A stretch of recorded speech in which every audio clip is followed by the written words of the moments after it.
Hello everybody, my name is CulBlu and I'm bringing you guys the Heaven and Hell Dota 2 tournament. This is one of the matches, this is in the winners brackets, and we are in our game number 3 between these two teams. This is Team prOp versus the team name that I can't remember because it's not listed, which makes it a little bit sad. Hold on, I'll find out soon guys, I'll find out soon. Give me a second. CulBlu got it, CulBlu got it. And it needs to hurry. Let's close that, close this, open that, run that, and there we go. We got Ahead.kz. There we go, Ahead.kz versus Team Property BB2. So Ahead.kz are on the rating side, and we got some interesting bans and picks already getting thrown out. We got the Visage actually banned out for once. I haven't seen Visage banned since like 1924. 5 seconds Lies, remaining. I know. But as far as the bans go, Team Property BB2 do ban out a Bounty Hunter and a Visage. Basically just trying to Dire team pick. excuse me.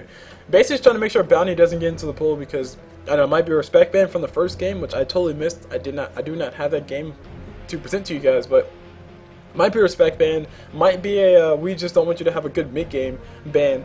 And judging by the way the last game played out, if the Bounty Hunter was on Team Property BB2's team, who had a more mid game oriented type team, then they just might have been able to pull it off because Bounty would have given them a goal to supplement their crappy late game.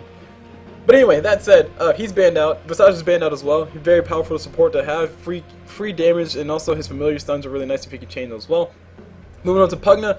Pugna, really powerful. I still think he's probably, well, I won't say he's the most powerful, but I think he's really underrated. He was really underrated, and now people have finally realized that Pugna hurts a lot. Of course, that might be due to the fact that Decrepify does do more damage now. And his Mana Flares actually doesn't die that fast, and his Nether Blast doesn't... Sorry, it does a whole bunch more damage now. But semantics, guys, semantics. Radiant team. But he's banned out, and so is Elder Titan for obvious reasons. Astral Spirit is all I gotta say. Now moving on to the picks on the side of Team Property BB2. On the Dire side, we see that Doombringer is picked up, and also Crystal Maiden. Doombringer, we saw him play last game. I wouldn't say he played phenomenally, but he did play extremely well in the late game. The early game, it was not good at all when Ahead.kz had him. But now Team Property BB2 are going to try their luck with the Doombringer, see if they can go for something with it. Chris Maiden getting picked up as well. Once again, a staple for Team Property BB2. It seems that they like their early game aggression. And I'm only saying that from just watching one game getting played, but it seems that they like their early game aggression. So Chris Maiden definitely fits the definition of early game aggression because that's where she's the most useful at. With the Frostbite and Crystal Nova, and nobody really able to stop that from hitting on top of you. Excuse me. Moving over to Ahead.kz, they picked up a Lich who's going to be getting some free levels to everybody who's all around him, and they picked up a Viper who's just going to be obnoxious with his freaking Nether Toxin and whatnot. We'll likely see some early kills come out from the Lich and from Viper. Because Viper just does so well when you're just a little bit low, and it's really annoying to start snowballing from there.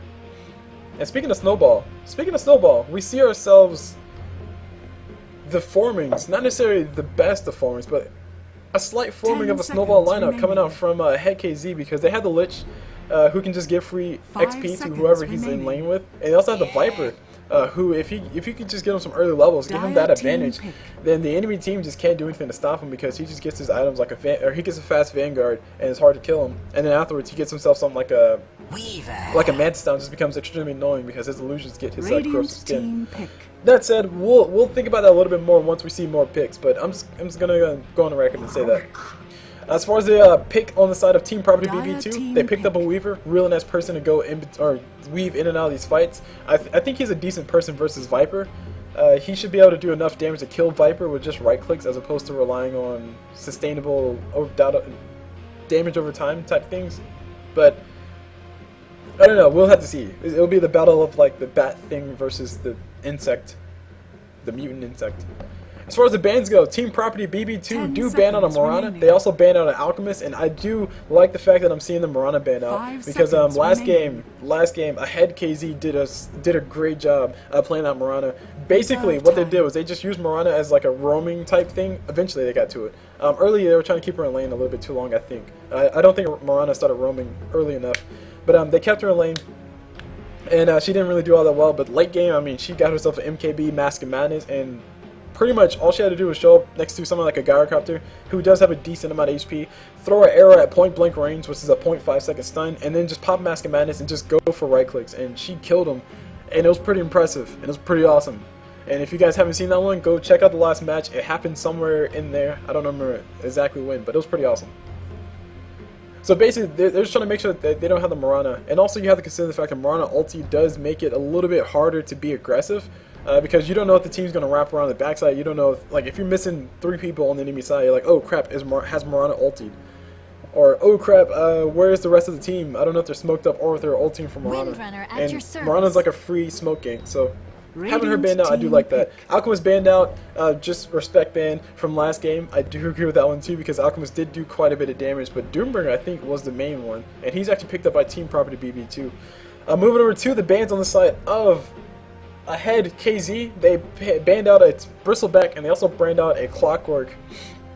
And I do like Bristleback as a carry, especially since now his snot does a little bit more. It's a little bit more fancy to throw out. It's a little bit more easy to throw out. It's a better animation overall because it moves a little bit faster. So basically with Bristleback, you can just throw a whole bunch of snot on top of somebody, throw a few cool sprays, and then you have like instantly you have like a free battle fury because, or sorry, for a free battle fury's worth of damage because you casted spells, and you can just punch them to death. And it works every single time because they have negative armor, you got bonus damage and bonus move speed, and you got cool spray. I mean, what more could a Bristleback want?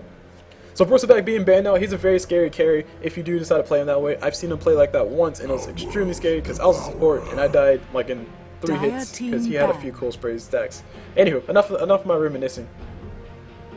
Clockwork is also banned out by Ahead.kz on the dire side, and the Clockwork ban, like I said last time, initiation range. I mean, it's all about initiation sometimes, and Clockwork, he's really good at initiating. I wouldn't say he's really good at surviving after initiating, but all you really need for him is just to rappel in, catch somebody off guard, throw a power cogs and catch him in a nice little spot, and they can just do whatever you want. That said, I don't necessarily see how well he would have fit in with a team. Oh wait, no, yeah, I don't really see how well he would have fit in with Team Property's BB2's current lineup. So it's slightly questionable about that ban. Maybe Clockwork would have done well versus a Viper, which I think Viper would have just died all day long. Maybe Clockwork would have done well versus Lich. I'm not too sure, but I'm not a huge fan of the Clockwork ban this time around. Moving over to the rest of the bans, we see a Queen of Pain ban and a Razor ban. Razor, really easy person to use to counter OD. Enough said. And Queen of Pain, just a solid mid to have. Puck is still in the pool, by the way. As far as the picks go, we got a Rubik pickup and an OD pickup on the side of Ahead.kz on the Radiant side, and yeah, Rubik just a standard support, relatively speaking. He can steal a spell. The biggest spell he can steal right now is Sakuchi, which is an extremely good spell to have on Rubik. You can Sakuchi into some disgusting positions to get a telekinesis on top of somebody. Easy stuff, easy stuff. You can do it all day long too, because it costs such little mana. And also we have an OD pickup. OD, he just pretty much wins his mid. That's all I gotta say. Moving on to Team Property BB2 side, because we see an interesting pick on that last pick. We got a Beastmaster picked up for the mid, and I'm excited to see some awesome things come from that. We got a Brewmaster pickup. Oh my gosh, guys, we're going to see awesome things happen in this game. We got a Brewmaster pickup, and this is a new Brewmaster, which means that his ulti does more than just his ulti. It's like his ulti plus cool extra things. Like each spear does its own little thing. Anyway, I'll talk about that more later. We have a Windrunner pickup, Weaver pickup. Like I said, Weaver really nice for doing the damage. He will be a nice carry to go for. He won't be the most important target because Beastmaster's there and so is Doombringer. But he will still be in the background just doing all the damage in the world. And Windrunner, she's a solid support to have, solid offlaner to have as well. Basically, a Shackle Shot can turn around the team fight completely. So they're going to be looking for that. And also, Windrunner will be useful, a lot more useful than somebody like Crucimated in the later game. So Crucimated is going to be handling the early game, and Windrunner will be handling the late game for the most part. So keeping up with tradition, let me go ahead and introduce the people on the Radiant side first, which is Ahead.kz's team, who they don't have a team name up right now, which makes me sad, because I'm probably going to forget their names. But starting off with this Brewmaster, we have Dormammu. Yeah, Dormammu. Pretty sure I said that wrong. On that Beastmaster, moving on back to this Rubik, we see S-Quern on Rubik. On this Lich, we see Morin on Lich. And on this OD who's hanging out mid, we see Slander on him. And last but not least, on this Viper who's actually playing in the safe lane, we see Gator on that Viper. And just to give you guys an idea, Gator played that awesome Mirana last time, and we also had Domamaru. Shout out to you, you played the Doombringer last time, and he's playing this Beastmaster, so it'd be really interesting to see how he plays against this game. 30 seconds. Moving on to the side of prOp, Team prOp just hanging out on the dire side, hanging out all Frigolette and like. Speaking of Frigolette, we got Frigolette on that Crystal Maiden. Moving over to this Weaver, who's probably going to be playing a very, very, very important role in this game. We see Saiso on that Weaver, on this Doombringer, who's actually going to be going for a Jungle Doom. We see Stefan Style on him. Moving over mid, we see on this Beastmaster stand-in Malum on Beastmaster. And last but not least, on this Windrunner, we have Phlox Plox on Windrunner, just hanging out with her nice little hood going on. And I don't know, it's kind of growing on me, but usually, yeah, okay, never mind. It didn't really grow on me, but like I do like the ponytail. It's cool. I didn't really have any objections with it earlier on, but it does look pretty cool. I still wouldn't pay like what, $3 for it? No, that's crazy. Let's wait for a drop. Anywho, as far as the lane matchups go, we see ourselves a dual lane up top, Beastmaster plus Lich, which would be a very beautiful combination because Lich is going to be giving so much mana or so much XP to this Beastmaster or Brewmaster, so it's not going to be funny. And up top, we got a Weaver and also a Crystal Maiden, and I think these guys need to be really aggressive really early if they want to do anything. But on that said, it's going to be really difficult because Brewmaster does have that Thunderclap, which does do a whole bunch of damage relative to how much it costs. Actually, no, I take it back. It does do a whole bunch of damage relative to how much it costs, but it still does a whole lot of damage, and it has a whole bunch of utility as far as slowing somebody down and just making them easy to kill. Anyway, in the jungle, we got Stefan Style and Doombringer. He's just hanging out, just giving himself some XP, giving himself some levels, doing, you know, the usual thing, just being all Satan and like. And on this mid matchup, we got an OD versus a Beastmaster. And it's going to be very interesting because technically, OD should have zero problems hanging out in this mid lane and winning his lane. Beastmaster is going to have a few issues as far as being able to cast his Rolling Axis, but that's really about it. Or Wild Axis, sorry. Meanwhile, we got Crystal Maiden hanging out behind some trees in a perfect position. Really, nobody can see her right now. She's probably crapping her pants right now. And the creeps do not scout out. Oh yeah, she's scouting out with the creeps. And she's safe, so maybe if these guys would have rotated around a little bit more, they might have been able to catch a Crystal Maiden, or maybe if somebody would have ate that tree. But apparently these two trees right here were more than enough to just block vision. And they weren't able to see that. Anyway, down bottom, who do we have? We got a Windrunner run that Suicide solo versus, of course, a Rubik and a Viper. And is this a try? No, it's a dual lane. Rubik and a Viper. So, Windrunner gonna have a nice little fun time collecting levels, collecting XP. She shouldn't be in too much trouble because she does have a Windrunner. She can pop that to dodge a few of those right clicks coming out from Viper, who actually almost has level 3 of his poison attack. Meanwhile, rotation coming in mid for Windrunner. She does see the Courier just came through. She does have a haste rune plus a double damage. Easy kill. Courier's down, and now she's gonna go and try to rotate on top of OD. OD gets shackled to a tree. Perfect place to walk into, especially for her. Especially for them to just casually kill him. Wild Axis coming up from Beastmaster. No, he doesn't have enough mana for it. Looks like we might see Windrunner go down first. Pops out Windrunner, realizes that she doesn't have enough damage, and she's gonna actually back away. So a really nice little war of attrition coming out, but Rubik almost able to get into position to pull Windrunner back, and she's actually going to be coming back down bottom. She might be getting hit with the telekinesis onto the high ground. It looks like that will not be the case. But yeah, and now we got Beastmaster hanging out, just, you know, with how much intelligence? 9 intelligence. Oh, just got more. 11 intelligence. He's feeling pretty smart right now. Oh, never mind. Sorry, guys. Down on back to whatever he was at. Is that 5 intelligence now? Wow. 5 intelligence for Beastmaster, guys. His mana pool is... That's not 5 intelligence. No. No way. Anyway, over here, up top, in the jungle, we got Windrunner in a little bit of trouble. She is caught on the wrong side of the river. Rubik telekinesis is still up. Windrunner trying to wait for the perfect moment to pop a Windrunner, but she knows as soon as she pops it, Rubik's going to throw telekinesis. Looks like Rubik's going to throw it anyway. There's a telekinesis coming out. Windrunner is still dead. Dead is dead. Gets body blocked by a creep. Viper should be able to finish off this kill. Shot almost coming through. Latch on top of 2, but it was not fast enough. And she does go down. Gator just buying his time, casually killing the Windrunner. And it's a very difficult thing for Windrunner because she can't really do anything to turn around and throw any damage on top of Viper, because that means she would have died even faster. Because Viper does have a point comes across her skin. Speaking of dying faster, we got Lich taking a whole bunch of damage. The beetle might be more than enough to kill him, and it will be enough to kill him. Lich does go down to the epic kneecap bug. That's what I shall call it, because that's much more appropriate than the other name. Meanwhile, mid Beastmaster using what little mana that he has just to throw a Rolling Axe, and OD gonna go ahead and take away what Beastmaster just had. And looks like Beastmaster is going to be going for a Call a little while. Or not Call a while. Yeah, it's like no, Inner Beast build, sorry. So we're likely going to see a Necro book come out from him sometime soon. Just because a Necro book on top of Beastmaster plus the Call of the Wild, plus the Inner Beast aura is going to allow him to push the crap out of all kinds of lanes. OD taking a whole bunch of damage coming up from his Royal Axis, Beastmaster getting a whole bunch of free regen because of that bottle. And also because of OD's Astral Imprisonment. And once he gets his intelligence back, he's going to have a lot of mana back. Like, I mean a lot of mana. Look at that, 169 mana for free. And he only used a bottle for what? How much mana was restored? 70 mana was restored, and he got 179 essentially, just from that. That's one of the benefits of playing against somebody who steals your intelligence, but they have to give it back. Unlike a Silencer, who's just mean. Anyway, we got Windrunner hanging out in the trees, trying to see what she's going for. She's probably going to try to wait for OD to go for some last hits in this general area, and then she's going to run around the side, try to get a shackle, and then they're going to go for a kill. But I don't think Beastmaster's level 6 yet, but once he does hit level 6, it's going to make this a lot easier to happen. But we have Windrunner just hanging on these trees right now, and that's probably scaring the crap out of Ahead.kz, because they're like, hey, where the crap is Windrunner? She's not in her lane, so obviously saying, okay, she's probably over here roaming to mid. But she is technically roaming towards mid, but she's not showing herself. So basically that's forcing OD to play extremely cautious, and that's also forcing, to some extent, Lich and Brewmaster to play pretty cautious as well. But by the looks of it, Windrunner is just still hanging out here. Beastmaster, he is level 6, so these guys look like they're going to go ahead and go for a kill soon.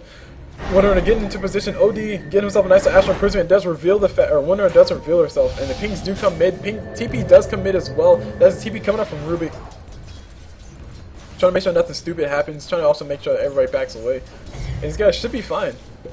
But if Beastmaster wasn't Astral Imprisomented, he would have definitely been able to get the kill on top of the OD, along with that shackle from Windrunner to follow up, of course. So Beastmaster trying to run around, trying to go for a kill. They do draw out where he is going to be headed. There's a wraparound getting considered, and wraparound will not be happening. Lich sacrifice was used, so Brewmaster did get his daily dosage of free XP. While mid, OD still having a nice little fun time, doing a little bit of damage, doing what little he can to hurt the intelligence. Hurts the pride of a Beastmaster. You actually got Windrunner going down bottom. First blood was already drawn. We got Rubik taking a whole bunch of damage. He does finally go down. Chris made it able to pick up the kill on top of that. Nope, Tower. Sorry. Tower able to pick up the kill on top of that, and 2 kills getting traded. Or 1 kill getting traded on both sides. Both supports dying. And the arrow gets drawn. Viper building himself a mechanism.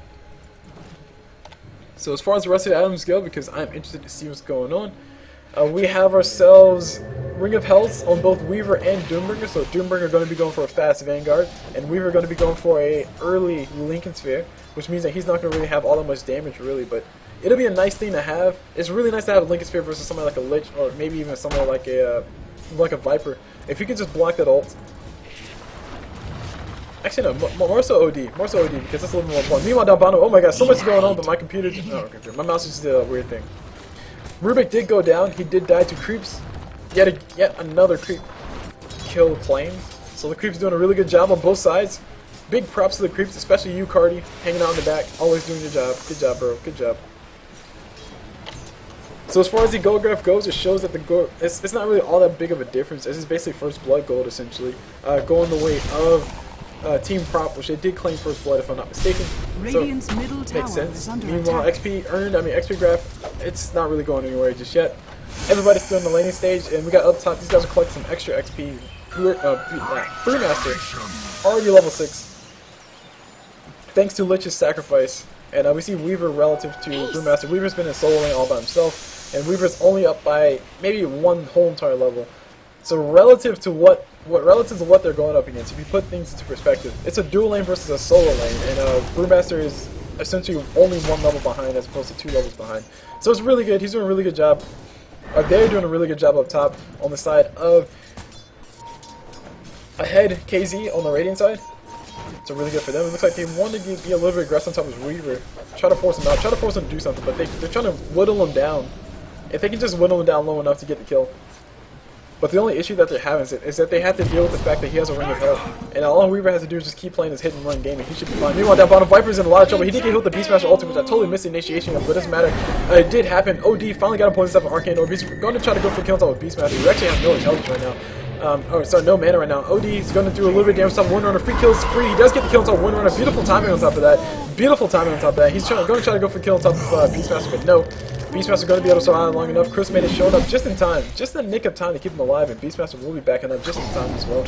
Meanwhile, Lich is in a lot of trouble. Doombringer ulti is up in another 6 seconds, so he will be able to have that, but who needs it when you have this kind of right-click damage, and he's actually taking a whole bunch of tower damage right now. My flesh. Weaver does claim the kill on top of that Lich, Shuttle and loom, I weep. so the Lich is gone, the Lich is dead. Ding dong, the Lich is dead. And guys, here's an interesting question. So, is it really pronounced Lich, or is it pronounced like? As you know yourself. Because I recently heard it pronounced like. It's some people say it's pronounced like, some people say it's pronounced Lich. And there was some explanation behind phonetics on that, but I don't really care. Anywho, I shall call him Lich, because that's what I've been calling him this whole entire time. Weaver taking a whole bunch of damage, will be able to heal himself up, and he'll be fine. And guys, this just shows you two things. This shows you how fragile Weaver is, and also shows you the fact that healing salves aren't necessarily always bad to have. Basically, Weaver's so fragile to the fact that one healing salve when he's level 8 will essentially heal his full entire HP pool. And that's pretty much what just happened. So, Weaver's that fragile. And also, another thing to point out is that you can buy a healing salve if you want to. It's always recommended that you look for some other form of sustainable regen, but in a pinch where you need to just stay in your lane and collect levels, having a healing salve will let you stay there. It'll give you enough to survive maybe like an initial stun, and then possibly secrete you away afterwards, or run away afterwards.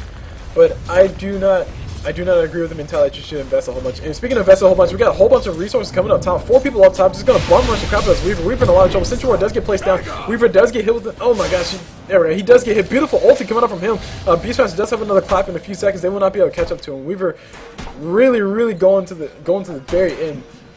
Waiting until the very last moment to pop that. Meanwhile, down bottom we got OD getting caught to the trees. Beastmaster ulti did go through, and also one runner Shackle did go through as well. Mid tower's going down, and that's a Call of the Wild getting thrown out. So this is a Beastmaster with a whole bunch of things to throw out. And oh look, I forgot about that. They changed his abilities. They made it 2 abilities instead of just 1. Dire's bottom tower is under attack. Radiant's middle So you can tower summon a is Hawk, under or you can summon a attack. Beast. Nice. Anyway, mid tower's going to be going down. Radiant's middle tower And up top, has top tower fallen. should be going down soon. Dire's bottom Beastmaster's tower is under ulti, or attack. Brewmaster's ulti is up, so Radiant's middle tower is under Dorama attack.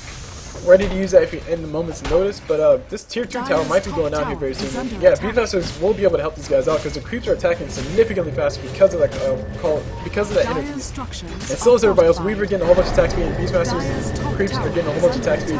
This tower will still be going down. It looks like 79 range. These guys do need to go and take it down. Beastmaster will be a donation to it. Looks like he might be trying to go for it. Will not be able to get it. Middle tower is deniable. Nobody's going to be able to finish it off. And it will begin denied by the Radiant's Rubik. middle tower The creeps has were almost been there in time denied. to kill it too. Meanwhile, Tornado does get used on top of Windrunner. She is going to be getting just swifted off her feet. Does get hit first, but she does go down. Easy kill, easy game. He's like easy rares. Beastmaster's ulti was used, or Brewmaster's ulti. Panda ulti was used.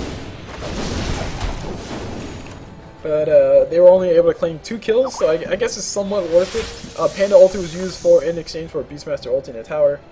To some extent that's kind of worth it, but the ulti on cooldown, that's going to basically give the green light to Team Prop to push as hard as they want. Beastmaster can just do what he just did again, and probably not get punished for it because no Beastmaster's ulti there, or no Panda ulti there to stop him. And the Hawk does get used, and so does the Boar, and they are used just to scout out things around the corner, trying to see who's where, who's what, who's who.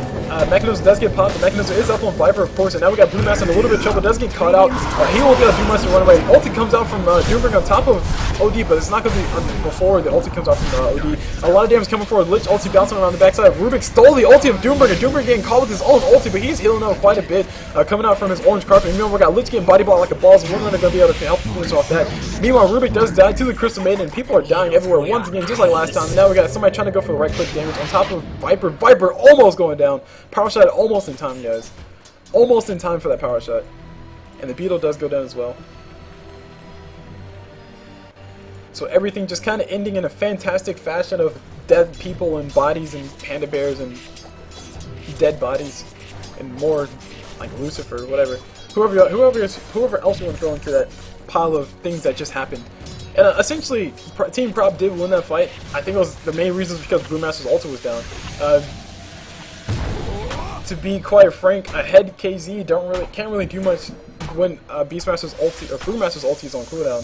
And another thing to consider as well is that if these guys do want to try to initiate the fight, if they want to try to initiate with the Panda ult coming out from Brewmaster, because I'm going to call him Panda to keep myself from getting confused.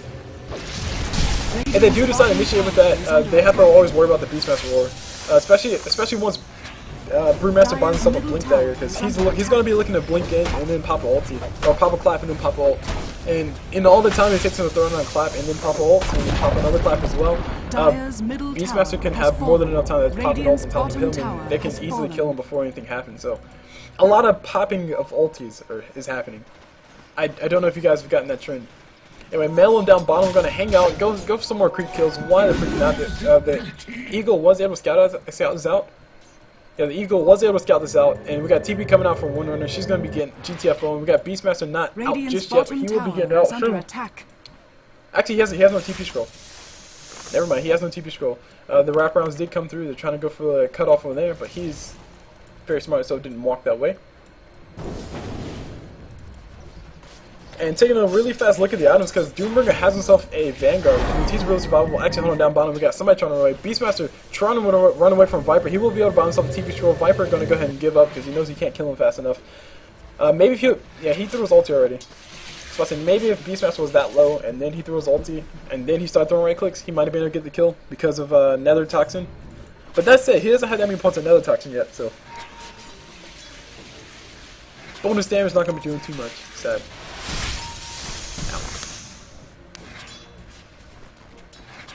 But he does have a lot of points of corrosive skin, and to think about why he has so many points of corrosive skin, I think it's just because of Weaver, like just to make sure Weaver can't hurt him that fast. No. I mean, yeah, it's attack slow, right? Yeah, it's for Weaver, just to make sure Weaver can't like just right click him to death, and also to kind of mitigate the damage coming up from Doombringer as well. If Doombringer does decide to ulti Viper, which he probably won't, because Viper's not the most important target. And speaking of important targets, guys, we got Beastmaster. He's here, hanging out like a baller. He has his ulti ready. He's ready to fight. He has everything but a Blink Dagger. But hey, he'll get that eventually. He'll get that sometime soon. Meanwhile, on top, we got Saiso on that Weaver, trying to hide around the corner, see if they can find anybody. Nobody comes up top. Decides to go ahead and resume farming and continues the last hitting war. And speaking of the last hitting war, we got 64. Wow, almost essentially 4 people at 64. 4 people contending for the last hits, and this game is turning into a farm fest because this is Game 3, guys. This is Game 3, which means that the team that loses this game will be knocked out for the loser's bracket, if I'm not mistaken. Or maybe they just might be knocked out.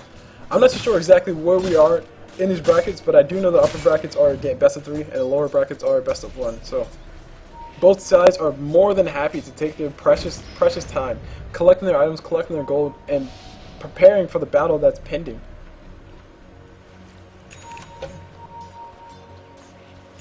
Weaver is building himself his Lincoln Sphere. Jeez. Lincoln Sphere, and it's almost done. He just needs a recipe to finish out on it up. We got Boots of Travel up on Beastmaster. Boots of Travel Beastmaster, really fun thing to have. Basically, you can throw a Hawk and run back to base, and then TP back in on top of a Hawk, and just surprise the crap out of somebody. Anyway, TP's coming on top. We got Beastmaster TP, and then Viper's getting caught on the wrong side of the river. He does get hit with the ulti coming up from Doombringer. Meanwhile, we got Beastmaster ulti getting used on top of OD. OD in a little bit of trouble. His ulti will drop here very soon, though. Viper's still alive. He does finally go down. OD ulti does fly, catches 4. A lot of damage going that way. Now we got Beastmaster body going out. He does get the tornado coming up from Beastmaster, and Brewmaster's ulti did get used as well, so he's gonna go and try to burn the Beastmaster to death. And the stone does come out once again, 4 steps forward. There's a dead person. Meanwhile, on the front side, here's another dead person. Rubik gets caught in the shackle. He does go down. Finally, in the Dire will be able to escape with their lives intact. But 2 people died on both sides, and both sides lost.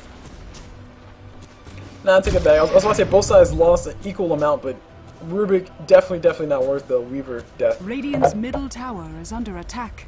Or even a Beastmaster death. Yes, Beastmaster did get his ulti off, and yes, Beastmaster did kind of force these guys to focus on him a little bit as opposed to towers and stuff, but even still. Oh, I was about to say, even still, I was going to delay his Blink Dagger, but hey, he bought a Blink Dagger while he's dead, so he was fine, guys. He is completely fine. Beastmaster, Brewmaster, good lord. Panda! Right, CulBlu, he's called Panda, not Brewmaster. Brewmaster, Blink Dagger. Panda Blink Dagger means that he'll be able to get into some easier positions to throw out some quick kills. He can also, he doesn't necessarily have to have his ult to be effective with a Blink Dagger. He can basically blink in, throw out a Thunderclap, and possibly get a free kill off of that. That's what you commonly see on Pandas. basically because they usually max out their clap anyway because it does a whole bunch of damage. That's 300 damage free, and also a 55% movement speed and attack speed slow. So who doesn't want that when you're going up against somebody like a Weaver, or to some extent a Doombringer? Rashawn going to be getting punched in the face a lot by these guys. They're very angry, and he's very angry too, saying, hey, I haven't talked to you guys in forever. Do you guys want cookies? And they just come in and start beating him up. So of course he's going to start fighting back. And he's going to throw a nice little hitsy fit, do a little bash on the ground. But at the end of the day, guys, it's inevitable. Rashawn will die, and Rashawn does go down. Weaver picks up the Aegis. And I was just about to say, I would argue that it probably should have went on Doombringer, but then again, Doombringer pops his ult, and that's really all he's doing right now. Over there, the fight's going to happen around the corner. Beastmaster ulti does get used on top of Brewmaster. Brewmaster gets hit with the Doombringer ulti as well, so he's no ulti for him. Beautiful shackle coming up from Windrunner, and the ulti from Rubik. Rubik stole the ulti from Beastmaster and threw it back at these guys. And Panda's still alive. Panda does finally go down. Doombringer able to pick up the kill on top of that. Very funnily so, but he does finally go down. Chris Manning channeling her entire ulti on top of all of these guys' faces. That'll be somebody TPing out on the backside. Somebody's going down around the front side. And I would follow the fights if I could, guys, but these guys are spread out all over the place, and looks like that'll be the end of it. Weaver trying to see if he can find anybody to go for the kill. So basically what happened in that fight is the Doombringer ulti and the Doombringer ulti and the Beastmaster ulti, they were both used on top of Panda, and yeah, sure, that's really redundant, but at the end of the day, he didn't get his ulti off at all. And not having his ulti on, like he's the most important target right now for them to focus. So OD can sit in the back and try to do what he can, but he's going to die anyway. Lich, he can throw his ult, and that's really about it. Viper, he's just there. So if you just focus Panda or Brewmaster and just have a good old time, then your Brewmaster's win that fight every single time. Because he is the definition of the team fight. And Rubik did steal himself to Sakuchi, so he will be able to Sakuchi and telekinesis into some very nasty positions. Wolf found himself a nice little wolf to run through. Windrunner going to be getting Rubik shackled to retrieve, but Windrunner will be losing her life here very soon. She doesn't get hit with the whole bunch of right clicks. Brewmaster does blink forward. And Viper does get the kill on top of Windrunner while she's TPing in. Now we got everybody surrounding the crap out of this Crystal Maiden. She's going to be going down the trees. Why are all the women dying? And the answer to that is because the Radiant just hating on them. They got too much swag for them. So some much needed gold going towards the Radiant side. I don't know. Did OD use his ulti in that? OD dropped his ulti in that one. Wow. Not too terribly sure if I agree with all that, but okay, he got the kill. The kill was had, the kill was done, but people are dead, and now we got the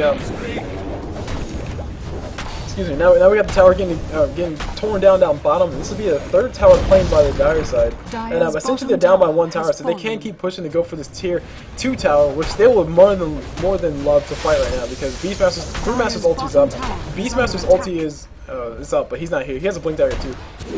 And when Windrunner Chakra Shot does fly, it does not latch on top of anything. And Lich is actually in the backside. His ult should be up soon. 3 seconds up, and they'll be up. And Viper's ulti, his is up. Basically, these guys are ready to push. The mechanism is up on Viper. They can continue to push if they really want to. Meanwhile, Brewmaster does TP back to base just to prevent Weaver from tearing down 2 or 3. Just to defend that. OD does show up. Gives himself a nice little Astral Imprisonment on top of Weaver, if I'm not mistaken. No, Beastmaster. Beastmaster's actually out of mana to do anything. He will begin chased by OD, and OD will be getting chased by Weaver. Now Weaver will be getting chased by Viper, and will these guys be going for a kill either side? Who really knows? Mech is getting used. The call out did come through, and Weaver's in a lot of trouble. He has the ulti up. He will be popping it. Does get hit with the Dust of Appearance. Perfect timing for that ulti as well. He will be able to zip on out, and looks like these guys will not be able to find him. Brewmaster's clap does come through, but Weaver, he's still trying to Sakuchi away. He will be able to have another Sakuchi in 2 seconds time, and Brewmaster blinks forward. One more clap is all he needs. Doesn't have enough mana for it. It's not even off cooldown, so it doesn't really matter. But the fact of the matter is that Brewmaster's ulti's still up. Weaver did not go down, and essentially both sides just lost things equally. I want to say that was the last tier 2 tower? No, that one tier 2 tower left. I was about to say that was the last tier 2 tower left on the side of Ahead.kz, but that's not true, guys. They had this one tier 2 tower. So they're officially actually down in towers now for the first time this whole entire game, if I'm not mistaken. Meanwhile, wraparound gank coming around the backside by Brewmaster. He does have the Hawk scouting out things somewhere. Come on, Brewmaster, have the Hawk. Don't make me look bad. Okay, he does not have the Hawk scouting out anywhere. The Hawk is not there. Blink forward coming out from Beastmaster. Beastmaster trying to get his ulti up on top of Viper. Viper going to be able to slip one away. And as annoying as it is, guys, it happens all the time. All you have to do is break vision, and then Beastmaster cannot pop his ulti on top of you. And I swear to you guys, I did not realize this fact until I started playing Beastmaster. And I was like, hey, why can't I just pop my ult in this general direction? It's like, no, bro, you gotta click on him. It's like, oh. That's how Ricky gets away every single time. Anyway. So this fight, this pending fight is just waiting to happen. All ultis are up except for Windrunners because who gets Windrunners ults really? So all ultis are up, everybody's ready to fight, and the tier 2 tower is about to be going down the top. And no man, I didn't realize, I thought this one went down.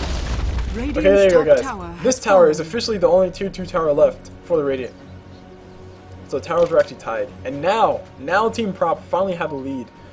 For the first time, as far as towers go, for the first time in this entire game. And there's Beastmaster. Beastmaster just doing his job, playing the game as if he were a Tinker. He's just saying, what would Tinker do? And Tinker would just TP here on the map, do some split pushing because he has Hawk, he has Bull, he has an Illusion Rune, he has the Inner Beast, which is giving a whole bunch of free attack speed to all the creeps that are surrounding him. 45 attack speed, that's essentially increasing the attack speed by 45%. Once the numbers do work out, which I actually need to go look up.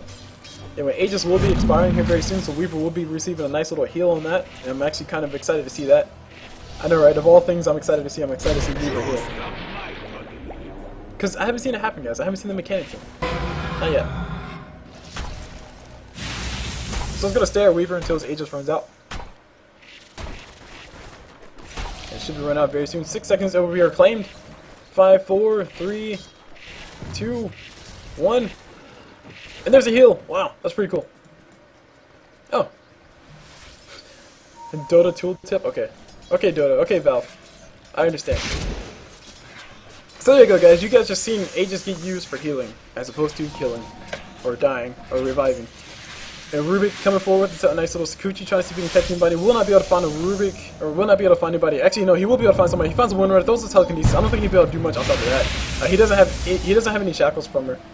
Maybe if he stole a shackle from her and tried to go for that, that might have been more than enough time for the rotation to come in from Viper, and also from well, just from Viper, and possibly get the kills on Windrunner. But yeah, that's pushing. That's really pushing it. Is under attack. Oh man, someone's getting caught in the jungle. Who's getting caught? That is a Lich trying to run away. He does get forced out forward from the OD. And then there's an epic kneecap bug all up on Lich's kneecap, and finally will be going down. He did buy himself Iron of Shadows, which I definitely forgot to call out. But I see Aghanim Scepters galore coming up on the side of the Radiant. Rubik even going for Aghanim Scepter by the looks of it. Or Bloodstone. Probably a Bloodstone. Which make more sense, because I don't think anybody has any impressive Aghanim Scepter abilities still. I mean, yeah, Beastmaster Roar, sure. Yeah, not really anybody. I mean, Beastmaster Roar, Doombringer ult, that would be cool. But I really don't see Rubik actually stealing Doombringer's ult and actually making it useful by using it for the Aghanim Scepter. So we might see a Bloodstone from Rubik. He does have Arcane Boots, so that'll be a very easy transition for him to move into. Meanwhile, down bottom we got Viper. These guys are pinging the Beastmaster, who has a double damage rune. And he's just trying to go for the push. He will be getting a whole bunch of damage eaten into his face. He'll just casually back away. No TP support just came in for the Beastmaster, so it's going to casually roam around, go into the jungle, and have a little bit of fun with that. Meanwhile, Brewmaster has a Gem of True Sight, guys. That means he will be able to find out where the Weaver is trying to Sakuchi onto, and trying to scurry on away from him. And he'll be able to pursue him, actually. I think when he does pop his ulti, I think the Gem True Sight does get transferred to the Earth Spirit. So that means if Weaver does get caught out by the Earth Spirit, if Brewmaster is able to get vision on him while he's in the Earth, while he pops his ulti, he should be able to throw a stone and get the stun on top of Weaver, which would be really nice. But Beastmaster using his Hawk to scout out things, and it does finally go down because, like I said, Brewmaster does have himself, or Panda, does have himself a Gem of True Sight, and Lich has himself an ability to use on top of that thing. Meanwhile, rotation's coming in towards the Ancients. Who's just coming in? That's a Weaver trying to go for some free Ancient kills. Will not be able to find him. Weaver does get himself a Lincoln Sphere popped off the top of him. Invis Rune gets picked up by a Crystal Maiden, and it's almost like these guys went for a smoke gank or something. Speaking of smoke ganks, will we see one soon? No, just wards. Just wards. Beastmaster having a ball in the jungle, collecting more last hits, and oh my gosh, guys, look at these last hits. Beastmaster 165 last hits, Weaver 136, and Beastmaster has a lot of creep kills in the jungle, whereas Weaver has a few more in lane. But as far as the kills, deaths, and assists, because Weaver only has 1 kill, and actually, Beastmaster does come forward. Brewmaster does come forward, tries to do a little bit to Weaver. I'm not going to be able to stop him from running Sakuchi away, and Weaver does Sakuchi away, but he needs to be really careful now because his HP is not at all of its, or not at the highest right now. And if he is forced to use his ult, he will be getting into a not so high HP situation. So Beastmaster is still in the jungle, just hanging out down bottom. He's playing this game like a brute mother right now. Malum just literally parking himself down bottom, using that hawk to scout out things around the corner, and then just casually killing any and every single piece of creep that comes towards his way.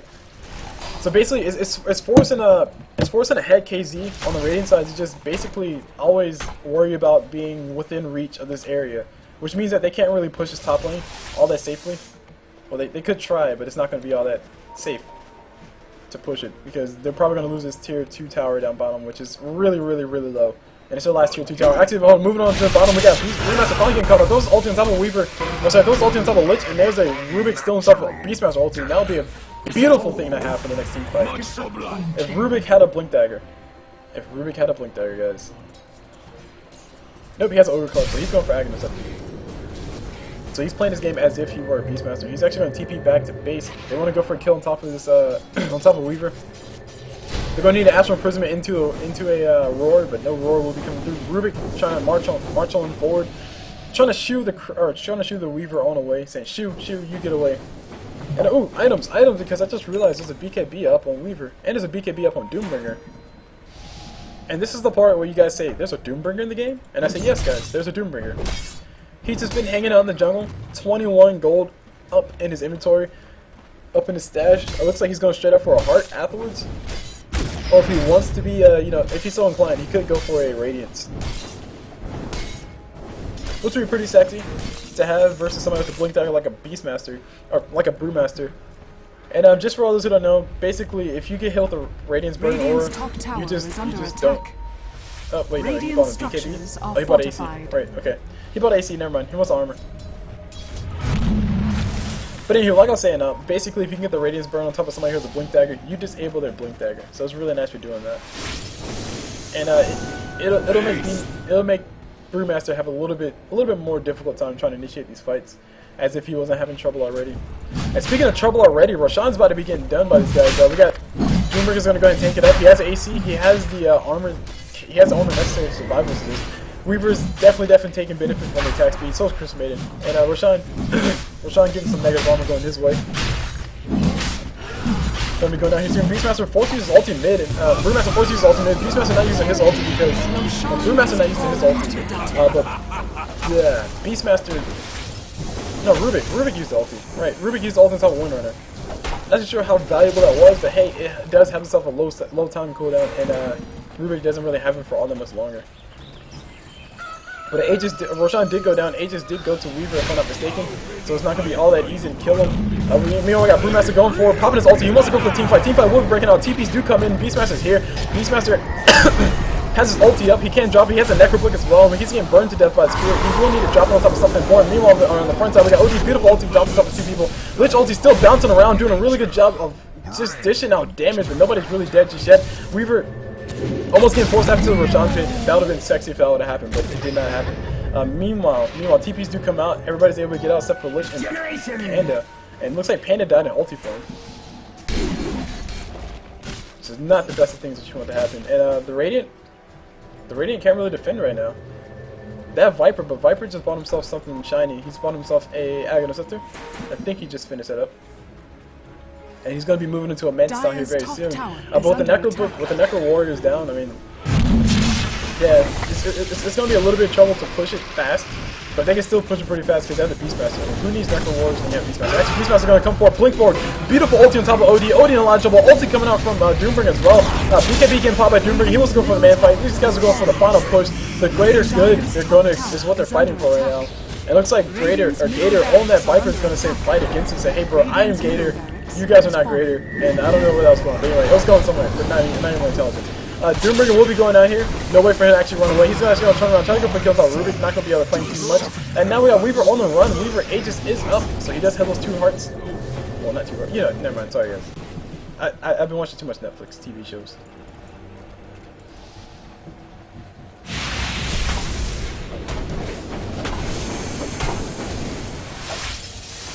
Looks like a 5-man push. A 5-man push indeed. Coming in mid from the Radiant. The Radiant is just saying, hey, let's go for the quick kill. The Geometry site was dropped on the ground. Nobody's really picking it up. Brewmaster is going to blink forward and pick on it all for himself. Jim is now officially on the side of the Radiant, which is deadly for a Weaver. It was deadly before, but now it's even more deadly for a Weaver because now Weaver can't really be as mobile as he wants to be as mysterious as he wants to be.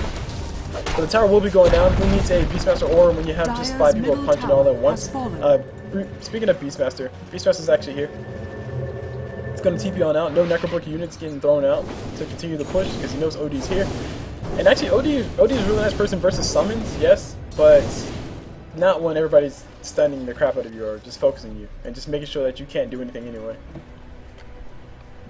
So really, this game is a little bit of everything. It's a little bit of action, it's a little bit of drama, it's a little bit of sadness, it's like a heartbreak in a marriage, and then, like, I don't know, the angels come down and babies are born when they die, and I don't know, guys. I was trying to make something out of that. But anyway, my point being, guys, this game is a little bit of everywhere. You have a little bit of everything in this game. You have a really good team, you have a team with a really good sense of team fight as far as the Beastmaster goes, or Brewmaster goes. But then again, you have the team that's really, really well tooled to deal with that team fight in the form of both Beastmaster and also in the form of Doombringer. So basically, those two people can just easily shut down any aggression coming out from Brewmaster. Actually, Brewmaster's going to come forward, pop his ulti before he gets called anything. He's going to go for the free kill on top of Beastmaster. Beastmaster's actually still not dead just yet. If he's not TPing, he might be able to get out of this one. He can TP now. I'm not sure why he's still fighting. He's actually going to stand and fight, try to kill the, try to go toe to toe with the Beastmaster. He does have a Lincoln Spear aura around him. I don't know if you guys saw that, but here I got Weaver in a little bit of trouble. Weaver does get a tornado. Now we got Winona not dead just yet, but she will be able to survive somehow. Beastmaster does buy it back, and he does TP back in. It does make a lot of sense. I do see why he did or decided to do that. Now we got Viper in a little bit of trouble. Doombringer ulti getting used to top of Brewmaster, but Brewmaster doesn't really care. His ulti's already used. All it's going to stop him from doing is it's going to stop him from blinking. But he is going to lose the Gem of True Sight. He's actually going to lose his life as well. And there you go. He buys back instantly. He has a blink there. He can't blink in, but I'm not sure what he'll blink in and do. He will come forward, throw in a nice little clap. And if Brewmaster gets a kill on top of Beastmaster, then Beastmaster will not be able to do anything because he did buy back. That means he's going to have a lot of time added to his death timer. But he's not dead just yet, still alive. Weaver getting a Lincoln Spear popped off the top of him now. Weaver ulti getting thrown down. Beautiful ulti coming up from him. Greater trying to get a little bit killed, but he got turned into a piggy. He's going to be going down. Dead people are dead. And I don't know where that sheep stick came from, but it came from somewhere important. Lich ulti does go through. Lich did pop himself a desperate appearance, and he's actually going to be dying because of what he just saw. Beastmaster ulti getting used to top of Viper. Viper going to be going down. He just gets popped finally.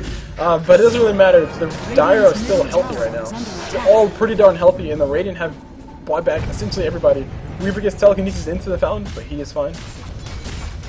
And this looks like this will be a tower going down. This will be a tier 4 tower going down as well. And the Necro Warriors are out, so no vision, nobody shall be able to hide from the vision. And so many auras, look at all those auras, guys. Jesus. So many freaking auras. And GG's wall play getting thrown out. Nice game indeed. Team Prop able to pull out with the victory in this one. So they do win this best of 3 series. They do take it to the final game, and they do claim their spots in whatever next bracket round we're going to. Not too sure which one we're in. But anyway. So my name is CulBlu. I was watching this match in the Heaven and Hell Dota 2 tournament sponsored or held by ShowMatch and sponsored by Host Cross Host. Definitely go check out Host Cross Host. They do offer some services for people looking for computer services online. I still don't know exactly what that's supposed to mean, but I don't know, I'm just saying that because it sounds good. And also a huge shout out to Showtime. Or I keep saying Showtime, ShowMatch for hosting this tournament. It's a freaking awesome tournament. Like I said before, it's been going on for about a week, and it's still a really interesting tournament. It's still really cool to be coming back to this. It's like my weekly fix of awesome Dota matches getting played. So, like I said, I hope you guys enjoyed the match. Shout out to Team Prop for winning this one. Also, big round of applause to, of course, Ahead.kz for putting up a really good fight and bringing us some really nice games. I hope you guys enjoyed the match, and I'll see you guys whenever.